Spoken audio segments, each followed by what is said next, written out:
கதைகள் சொன்னால் நட்சத்திரம் கைதாங்கும். பிறகு அது பொறுத்து பார்த்தால் படபட என பறக்கும்.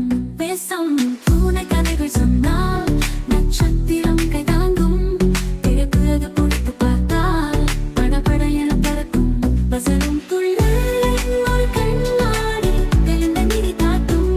காற்றற்று அது பறந்து போனால் சிலம்பொலி கேட்கும். அருவி போல பாயும் கண்ணாடி ஆட்டம் ஆடி கொட்டும். மழை வந்தால் மின்னி வெடித்து நிலவோடு பேசும்.